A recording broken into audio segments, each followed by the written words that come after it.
ভাপত দিয়া মুৰ্গী বনাবলৈ আমাক লাগিব অকণমান মুৰ্গী। এই মুৰ্গীখিনি মই সৰু সৰুকৈ কাটি লৈছোঁ, দেখিব পাৰিছেনে?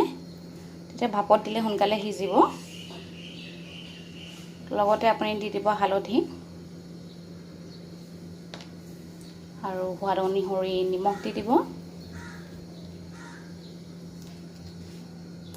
আৰু চেপি দিব অলপ নেমুৰ ৰস।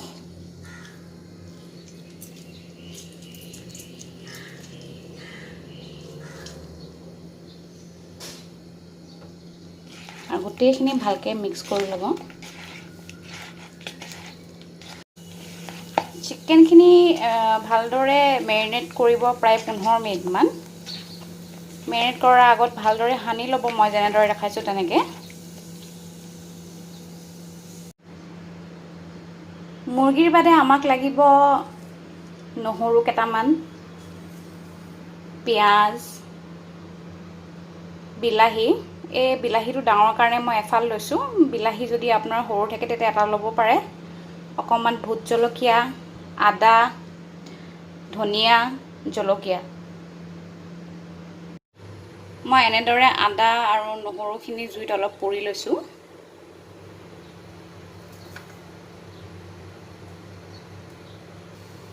ঠিক তেনেদৰে বিলাহীটো অলপ পুৰি ল'ব আপোনালোকে।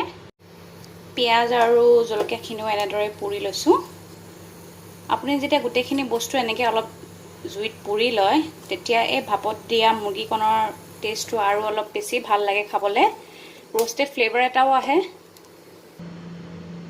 এতিয়া বিলাহীটো অলপ ঠাণ্ডা হ'লে আপুনি বাকলিখন এনেদৰে গুচাই ল'ব।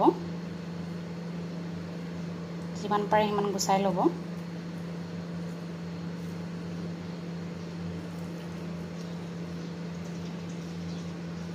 আৰু এতিয়া আমি পুৰি লোৱা নহৰু, পিঁয়াজ, বিলাহী, জলকীয়া গোটেইখিনি আমি থেতালি ল'ম।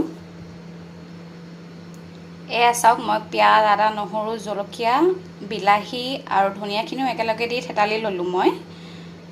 এতিয়া গোটেইখিনি বস্তু মই চিকেনত দি দিম। মই ভিডিঅ'টোত ক'ব পাহৰিলোঁ, মই এইটো ব্ৰইলাৰ চিকেন ইউজ কৰিছোঁ।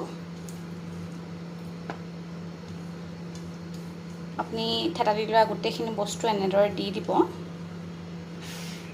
আৰু দি পেলাই ভালদৰে এনেদৰে সানি ল'ব।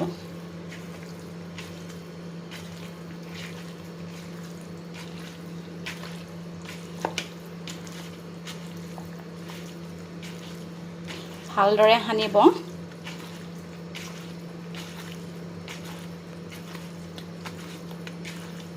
আপুনি প্ৰায় 5 মিনিটমান সানিব লাগিব, তেতিয়াহে মুৰ্গীৰ সোৱাদটো বেছিকৈ ভাল লাগিব খাবলৈ। গোটেই ফ্লেভাৰ্ছবিলাক মিলি যাব।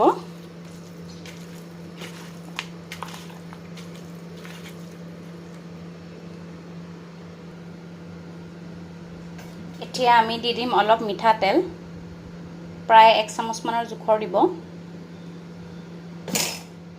যিহেতু আমি ভাপত দিয়া মুৰ্গী বনাই আছোঁ, গতিকে তেলৰ বেছি ইউজ নকৰোঁ, প্ৰায় 1 চামুচমান দিলেই হ'ব। পিছে আপুনি যদি অকণমান বেছি তেল খাই ভাল পায়, তেনেহ'লে আপুনি দিব পাৰে, কোনো কথা নাই। তেলকণ দি আৰু অলপ ভালদৰে এনেদৰে সানি ল'ব।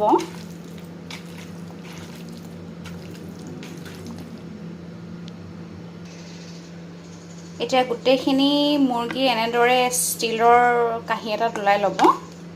ষ্টীলৰ কাঁহীটোৰ চাৰিওফালে মই অকণমান মিঠাতেল সানি লৈছোঁ, যাতে ভাপত দিয়াৰ পিছত ঢাকনখন খুলিবলৈ সুবিধা হয়, সেইবাবে আপুনিও এনেদৰে কৰি ল'ব। এতিয়া মই এই মুৰ্গীখিনি প্ৰায় 25 মিনিটমান ভাপত দিম। এতিয়া প্ৰেছাৰ কুকাৰ এটা ল'ব, তাতে এনেদৰে অলপ পানী দি ল'ব। প্ৰায় আধামান মই পানী দি লৈছোঁ আৰু ইয়াতে এনেদৰে কণ্টেইনাৰটো দি দিব। প্ৰেছাৰ কুকাৰৰ ঢাকনখন মাৰি হুইচেলটো গুচাই দিব আৰু প্ৰায় 5 মিনিটমান পানীখিনি উতল এটা অহালৈকে আপুনি হাইত ৰাখিব গেছটো, আৰু তাৰপিছত চিমত দি পেলাই প্ৰায় 20 মিনিটমান আৰু ষ্টিম কৰিব। চিকেনখিনি প্ৰায় আমাৰ 25 মিনিট হৈ গ'ল। মই এতিয়া নমাই দিলোঁ। কণ্টেইনাৰটো অকণমান ঠাণ্ডা হ'ব দিছিলোঁ আৰু এয়া চাওক, চিকেনখিনি আমাৰ প্ৰায় ৰেডি।